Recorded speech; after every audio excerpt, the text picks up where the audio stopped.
Hello everyone, and thank you for joining us for today's presentation as part of the Industry Insight webinar series. The topic this time is Start with Trust, Developing Client Relationships that Drive Word-of-Mouth Referrals. Speaking today will be Christina Burns of Ruby Receptionist. Christina Burns is the VP of Service at Ruby. She's been in the customer service industry for over a decade and has learned some incredibly valuable lessons over the years. She has a passion for sharing information and encouraging businesses to focus on customer experience as a key business metric. She wholeheartedly believes that fantastic customer service can make the world a better place. The presentation today will be followed by a Q&A. Please enter your questions into the question box in the webinar panel on the right side of your screen. All questions will be addressed at the end of the presentation. We are recording this webinar and we will be sending a video and a follow-up email in a few days. We will also post a video on our blog at www.lawtechnologytoday.org. Thank you all for joining us. We'll now begin the webinar. Hi, thank you so much, and hello everyone, and thank you for joining me today. So as mentioned, my name is Christina Burns, and I'm the VP of Service at Ruby Receptionist, but I realize that not everyone might not be super familiar with Ruby or with me, so those words might not mean a whole lot to you necessarily. So first, let me just step back and explain a little bit about what Ruby does and a little bit about what I do. So first, Ruby is a technology-enabled virtual receptionist company, which is really a fancy way of saying we use some awesome proprietary technology to answer phones for businesses across the country. And our focus really is on creating delightful experiences. That's our wheelhouse. That's what we really hone in on. And we're not your typical call center when you think about those sorts of environments, because really our main goal as a business is to help other businesses grow. That's kind of what sets us apart.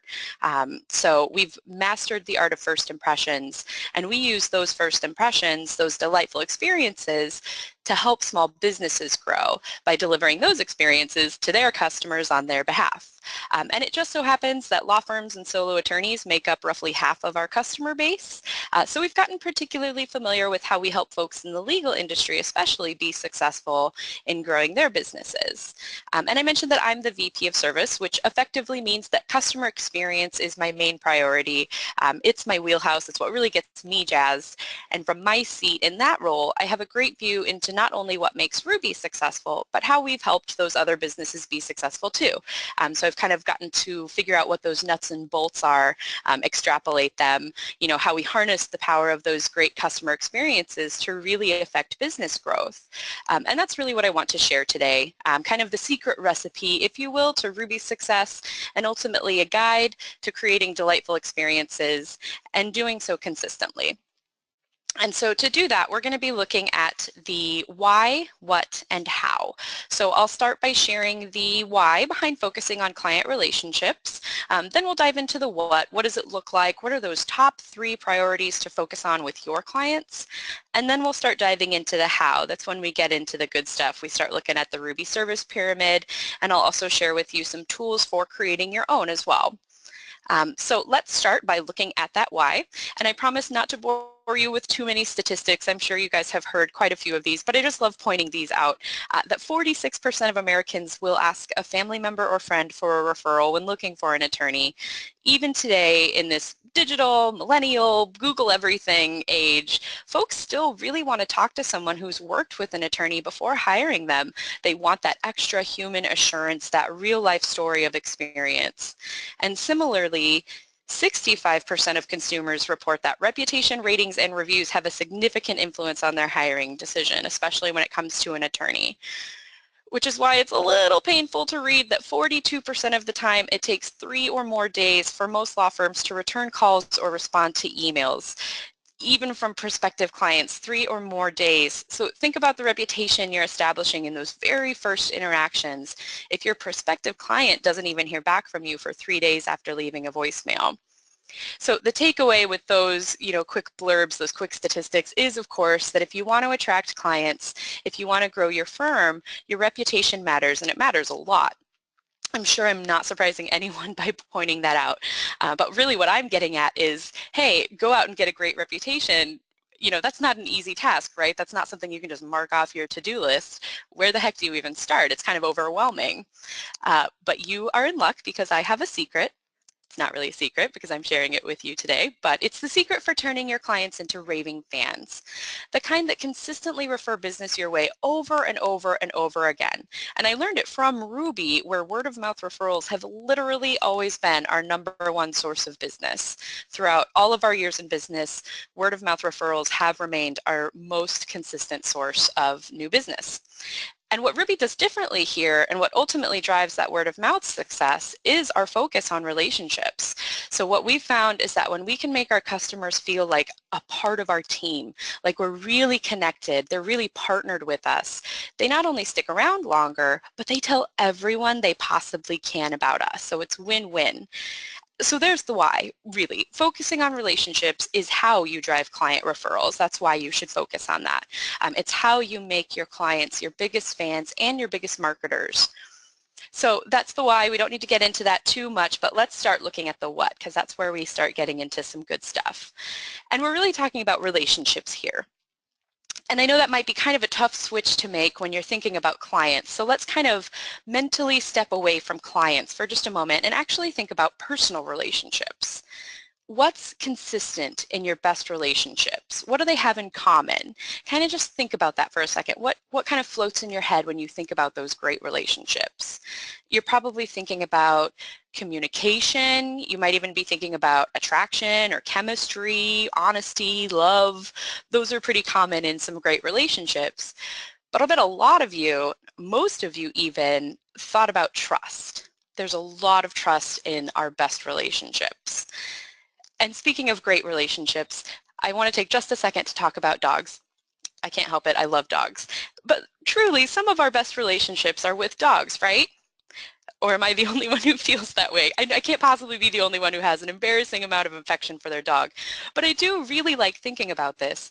Why are those relationships so great? I mean, for one thing, we all know dogs are incredibly loyal. That's a given. And who doesn't love having a relationship with someone who thinks you're literally the only human being in the universe? Loyalty is pretty awesome to a great relationship. It just it makes it so much better. And dogs have that in spades. But what drives that loyalty? I love thinking about this. Dogs are so incredible in so many ways. Not to, keep talking about how much I love dogs, but really think about what we've been able to train them to do. Dogs can be trained to run into the face of gunfire, to jump off an airplane. They can be trained to literally go against their every single animal instinct and do the thing their human says to do. That's incredible loyalty right there. And where does that come from? It comes from trust. Dogs trust us. They trust us so deeply that they're willing to jump off that plane, to run into the house that's literally on fire. We generate that kind of loyalty from our dogs by having their trust. So tying it all together, if you want great relationships, you need loyalty. And if you need loyalty, you have to start with trust. That's the what. When I talk about critical priorities, these three on your screen right now are exactly what I'm referring to. Trust, loyalty, and relationships. You start by focusing on winning their trust. Once you've got that, you start working towards loyalty, and before you know it, you're at the relationship level. Enter the Ruby service pyramid. So this is where we start getting into the how. We'll start diving into the pyramid itself a little more deeply. But you might have actually noticed this pyramid looking a little bit familiar because it's actually based on Maslow's hierarchy of needs, which is very intentional. Both the fact that it's a pyramid, just like Maslow's, but also that it's literally a list of needs. We've kind of taken what we've recognized as customer needs and turned that into a pyramid, and it's a pyramid, which means that you can't move up a level before the previous level is solid. So no level is more important than the other, but we know what our foundation has to be. And in our case, it has to be trust. So the service pyramid works the same way. It helps us get to where we need to get in order to turn our customers into raving fans. But again, we're starting with trust. So let's zoom in on the base of our pyramid because that's where trust really comes into play. So we have be prepared with the right infrastructure as our very baseline here, which means this is table stakes. And it might kind of sound technology related on the surface because I'm saying infrastructure, but it's really important to remember that infrastructure extends far beyond that. What we're really talking about when I say infrastructure, I'm talking about the fundamentals of your business. What do you need to operate your business, and specifically to do so in a way that delights customers, but really just baseline. What could your business absolutely not live without? In my opinion, one of the best ways to do this is to make a list. So let's take a few minutes and just make a quick list if you have, a notepad handy or a little scratch of paper. And don't worry if you kind of get stuck or can't think of everything, that's okay. Just do what you can now, and you can always add to it and reflect on it later, especially once you've kind of heard everything all come together and have a clearer vision of what you're going for. But what you really want to do here is think about the things you do every single day and ask yourself, could I cut this out and still deliver the service my clients expect? And if the answer is no, it's part of your infrastructure and it goes on your list. So this list, the purpose of it is really about distilling what you do down to the very fine nuts and bolts. That's how you want to define your infrastructure here. That's the stuff that you know you need, has to be solid in order to gain trust with your clients. So once you know what you absolutely can't miss the mark on, again, that's your foundation of trust, your step one. So for some examples, especially at Ruby, we know we need internet, email, and phone service. We cannot do business at all if we don't have those three things. So those are table stakes for us. So as you start, scratching down your fundamentals here, try to get that distilled with your list too. So go ahead and I'll give you just a few seconds to work on that list and see where you get when you think about your infrastructure in this way.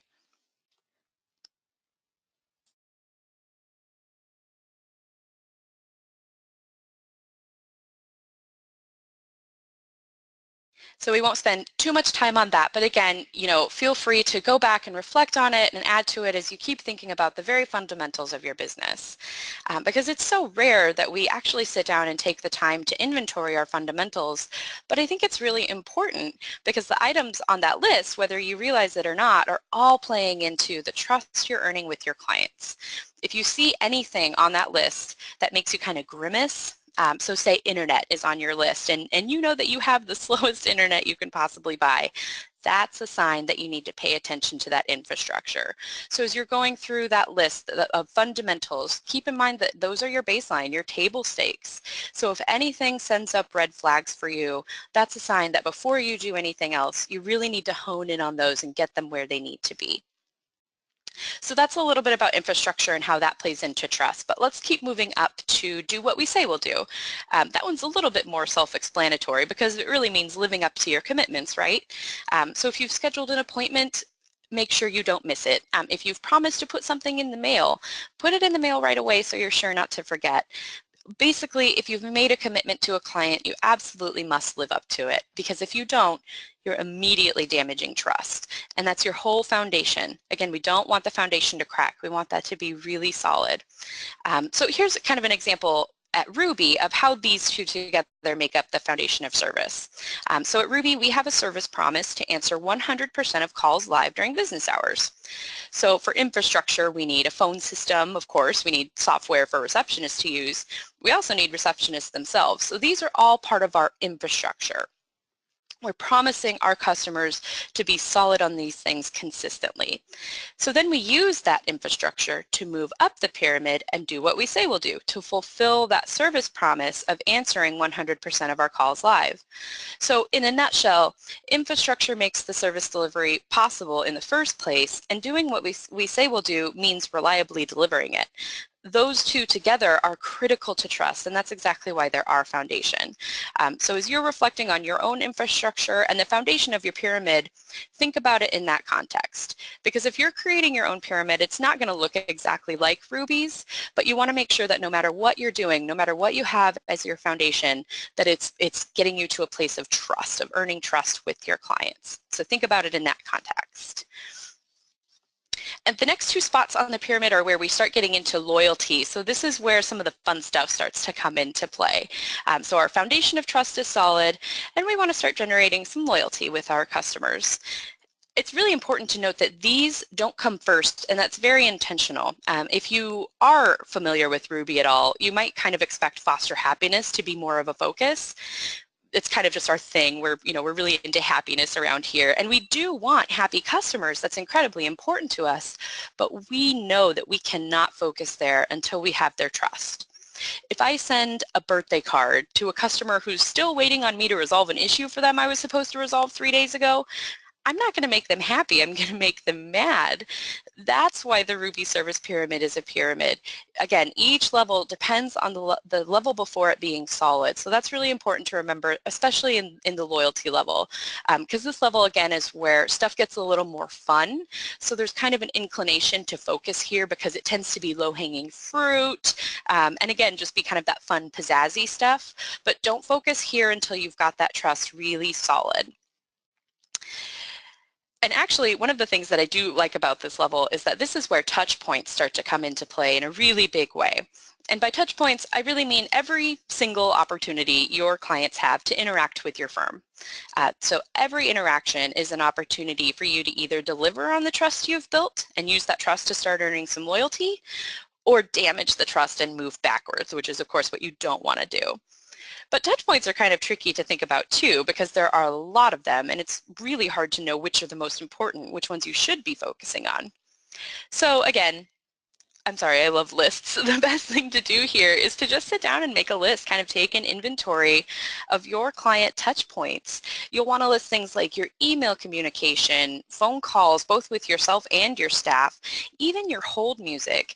These are all moments in time where your client is kind of painting a picture in their minds. They're kind of forming an opinion of what they're going to get from your firm. So your hold music, how long your phone rings, the signs in your parking lot, what are the most critical touch points for you? Because they're going to be different for everyone depending on just how your firm runs and that sort of thing. Although I can't help but point out that telephone greeting is on the list here as an example, and I think that's a really important one to point out for attorneys especially. You know, that initial phone call, that's such a big opportunity to create some trust with prospective and existing clients. You know, you think about when someone's calling an attorney, they're probably not having their best moment in life. Certainly there are situations where this isn't the case, but you know, they're filing for bankruptcy, or they need a criminal defense attorney, they need a divorce attorney. These aren't the best moments in that person's life. So if they're picking up the phone and trying to find an attorney and they're kind of scared and feeling a little weirded out, and the first thing they hear is law office, you know, that might not get them as excited as, thank you for calling the law office of Bob Smith. How may I help you? Little things you can do to your touch points here can have a big impact. So again, what we're going to do here is just make a quick list of your touch points and try to think about the ones that are the most forward-facing for your firm. And again, you won't be able to think of everything. There really are a lot of touch points when you start thinking about it, but just do what you can now, and you can always add to this later. So we'll take just a few seconds and work on that list now.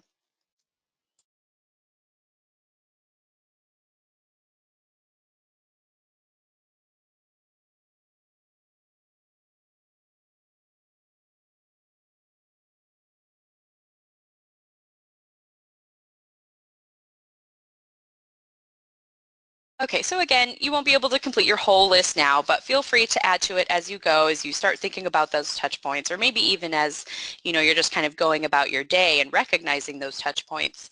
Add them to your list. Then really zoom in on the touch points that impact your firm in the biggest way. So think about how you want your clients to perceive your firm. If you want them, for instance, to think that you're very responsive, hone in on the touch points that have to do with that. You know, those return calls, sending emails. You know, don't be afraid to kind of capitalize on those touch points to get the reputation that you ultimately want to have. Because the really cool thing about an inventory like this is that once you know what those touch points are, that's when you can start upgrading them, and that's when you start to generate the loyalty that we're talking about here. So little flourishes added to your existing touch points, those can go such a long way towards loyalty. So if you know phone calls are one of your major touch points, consider making a follow-up email after every phone call part of your standard practice. Or maybe you want to send a note card anytime a client mentions a birthday or a marriage. You know, find those opportunities to just add some pizzazz to your touch points to kind of get the client out of their routine for a second and go, oh, that's cool. Because upgrading touch points, that's where magic starts to happen. And I've got to do another Ruby example because my favorite example of a touchpoint upgrade has to be the Ruby spelling alphabet. So if you think about verifying information over the phone, a spelling alphabet of some sort is pretty crucial. You know, you've got to verify letter by letter in a lot of cases when you're doing it over the phone. So obviously, it's one of Ruby's biggest touch points. And when we examined that process, we saw a huge opportunity to kick it up a notch. So now, when our receptionists need to clarify a word or letter, they confirm spelling with this list, and instead of the old A as in alpha, B as in bravo, callers get A as in absolutely and B as in brilliant. And the great thing about it, and really the whole point, is that it sort of snaps callers out of their routine, kind of gets a little laugh, creates a moment between the receptionist and caller. The caller doesn't expect it. It kind of surprises and delights them and just kind of creates a little connection. And that's turning an everyday phone call into something a little more memorable, something a little more loyalty generating, if you will. So just another example of a little way you can make an impact on clients, make them smile, build that relationship little by little, just by paying attention to those touch points and upgrading them where you can.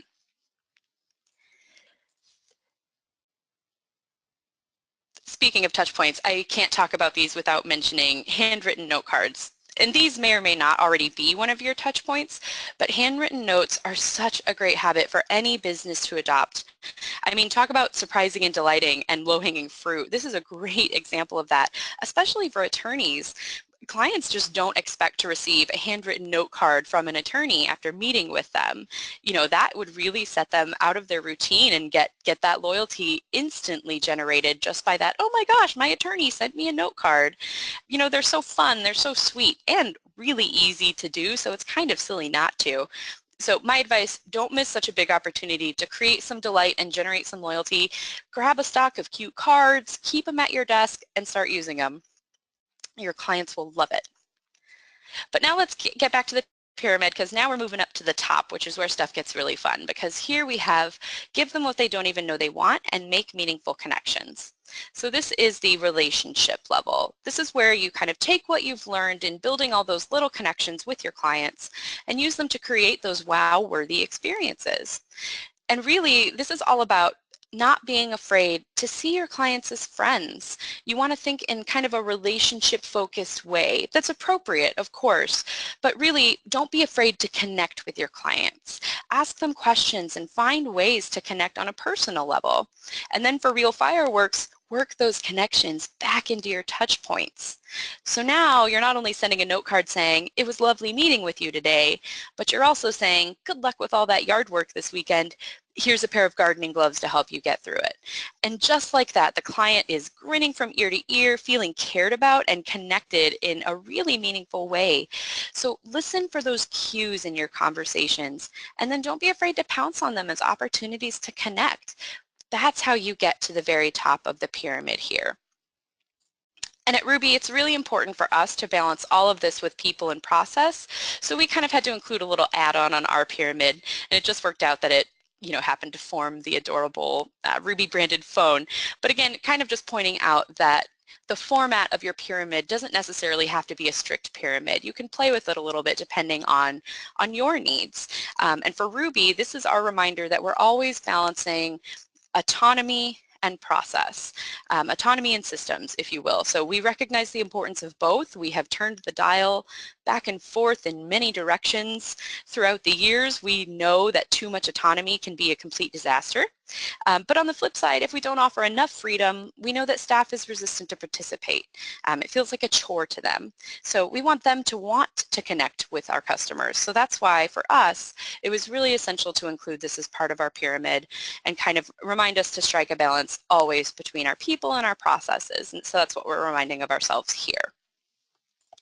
So again, when you look at the pyramid altogether, it probably looks like a list of really important things to do, which it is, especially for Ruby, but ultimately it's really a roadmap to relationships. And specifically, it helps us build that foundation of trust.